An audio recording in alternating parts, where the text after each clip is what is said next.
سامعین، اپنی تقریر سے لاکھوں کے مجمع کو سحر میں مبتلا کر دینے والا ہٹلر کون تھا؟ اپنی قوم میں کن کاموں کی وجہ سے مقبول تھا اور دوسرے لوگ اس سے نفرت کیوں کرتے تھے؟ یہودیوں نے اس کی دادی کے ساتھ کیا سلوک کیا تھا جس کا بدلہ مارکا ہولوکاسٹ میں یہودیوں کو مار کر لیا؟ لگ بھگ 2 ارب انسانوں کو موت کے منہ میں ڈالنے والے کے آخری ایام کیسے گزرے اور اس کی خودکشی کی وجہ کیا تھی؟ یہ سب آپ جان سکیں گے اس مختصر سی دلچسپ ویڈیوز میں۔ ہٹلر 1899 کو آسٹریا کے ایک غریب گھرانے میں پیدا ہوا۔ سامعین، یہ بھی سننے میں آیا ہے ہٹلر کی دادی آسٹریا کے یہودی کے گھر کام کرتی تھی، اسے وہاں جنسی زیادتی کا سامنا کرنا پڑا، جس کے بدلے میں ہٹلر کا والد یعنی ایلاس ہٹلر پیدا ہوا۔ ہٹلر کے والد ایلاس ہٹلر کو مقامی محلے دار حرام زادہ یا حرامی کہہ کر پکارتے تھے، کیونکہ اس کے والد کا کلیم کسی نے بھی نہیں کیا تھا۔ کیوں بچپن ہی سے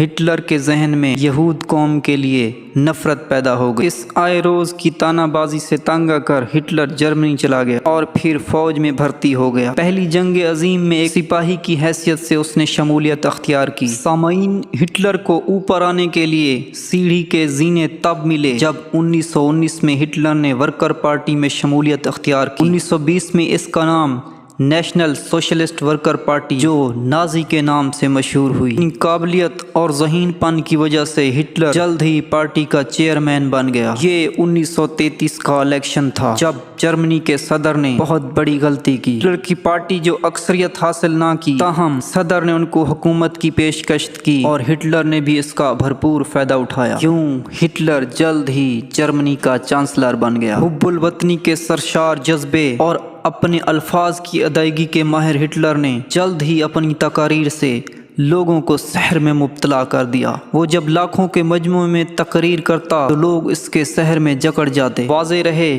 کہ مسلم دنیا جس نگاہ سے یزید کو دیکھتی ہے، مغربی عوام اسی نگاہ سے ہٹلر کو دیکھتی ہے۔ بنی اسرائیل یا یہود قوم کا اصل مسکن جو تھا وہ فلسطین تھا۔ رومیوں نے انہیں وہاں سے بے دخل کر دیا اور یہودی مغرب دنیا کے مختلف مقامات پر آباد ہو گئے۔ ناظرین، اگر آپ جنگ عظیم دوم اور ہولوکاسٹ کو آسان لفظوں میں سمجھنا چاہتے ہیں، اگلے 2 منٹ کی ویڈیو آپ کے لیے نہایت ہی اہم ہے۔ 1939 میں مغرب 2 دھڑلوں میں تقسیم ہو چکا تھا۔ ہٹلر کی ہٹ دھرمی اور آئے روز حملوں نے انگلینڈ اور فرانس کو محتاط کر دیا تھا اور انگلینڈ اور فرانس نے معاہدہ کیا تھا کہ اگر جرمنی ان میں سے کسی ایک پر حملہ کرے گا تو دوسرا اس کا ساتھ دے گا، تو وہ ایک دوسرے کا ساتھ دیں گے۔ دوسری طرف ہٹلر نے سوویت یونین کے صدر اسٹیلنگ کے ساتھ معاہدہ کیا کہ وہ پولینڈ پر حملہ کرنا چاہتا ہے اور فتح کی صورت میں وہ پولینڈ کو آدھا آدھا تقسیم کر لیں گے۔ اس خوش فہمی کے پیش نظر جرمنی نے اپنی 15 لاکھ فوج کے ساتھ پولینڈ پر حملہ کر دیا،